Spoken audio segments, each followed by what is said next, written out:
ഒരു കുട്ടി ജനിച്ചു കഴിഞ്ഞാൽ ആ കുട്ടിക്ക് ജനനത്താൽ തന്നെ തലയിൽ മുടിയുണ്ടാകും. ഈ മുടി ഗർഭപാത്രത്തിൽ നിന്ന് ഉണ്ടാകുന്ന സമയത്തുള്ള ആ മുടി എത്രാമത്തെ വയസ്സിലാണ് അല്ലെങ്കിൽ എത്രാം നാളിലാണ് ഈ മുടി കളയേണ്ടത് എന്ന് വെച്ചാൽ ചൗളകർമ്മം നടത്തേണ്ടത് എപ്പോഴാണ്?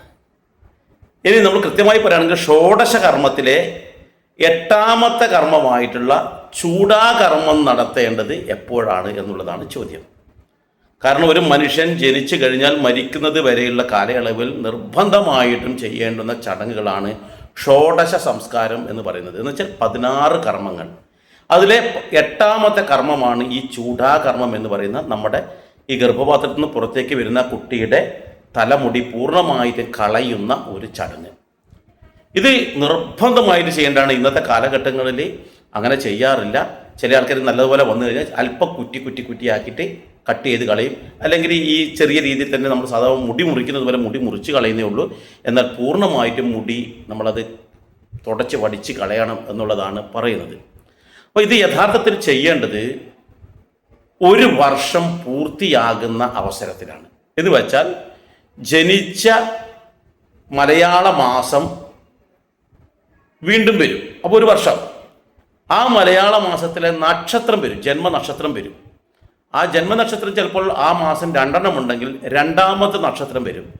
ആ പിറന്നാൾ കഴിഞ്ഞതിന് ശേഷം 1ാം പിറന്നാൾ കഴിഞ്ഞതിന് ശേഷമാണ് ഈ കർമ്മം ചെയ്യേണ്ടത്. കാരണം ജന്മനാ ഉള്ള ആ മുടി പൂർണ്ണമായി കളയുന്നതോടുകൂടി അദ്ദേഹം ഒരു പുതിയ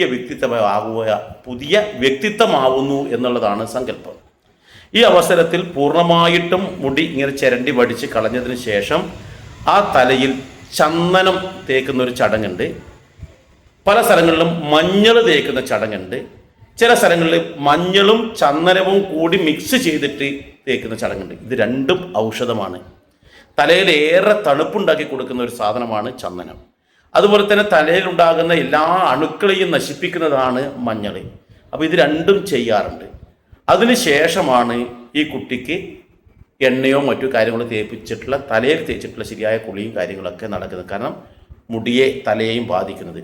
അപ്പോൾ ഈ ചന്ദനം ഒരു ദിവസമല്ല, നമുക്ക് ആ കാലയളവിൽ മൊട്ടയായിരിക്കുന്ന സമയത്ത് എപ്പോഴും വേണമെങ്കിലും തേച്ച് കൊടുക്കാവുന്നതാണ്. കാരണം നല്ലതുപോലെ തലയ്ക്ക് ഗുണം ചെയ്യുന്ന ഒരു കാര്യമാണ് ഈ ചന്ദനവും മഞ്ഞളും എന്നർത്ഥം. പക്ഷേ ഈ ചൂടാകർമ്മം ചെയ്യേണ്ടത് 1 വർഷം പൂർത്തിയായതിനു ശേഷമാണ്. പിന്നീട് അധിക കാലം വെക്കരുത്. അങ്ങനെ വെക്കുകയാണെങ്കിൽ ആ കുട്ടിക്ക് തുമ്മലും ജലദോഷവും ശ്വാസസംബന്ധമായ അസുഖവും പോലും ഉണ്ടാകാൻ ഇടയുണ്ട്.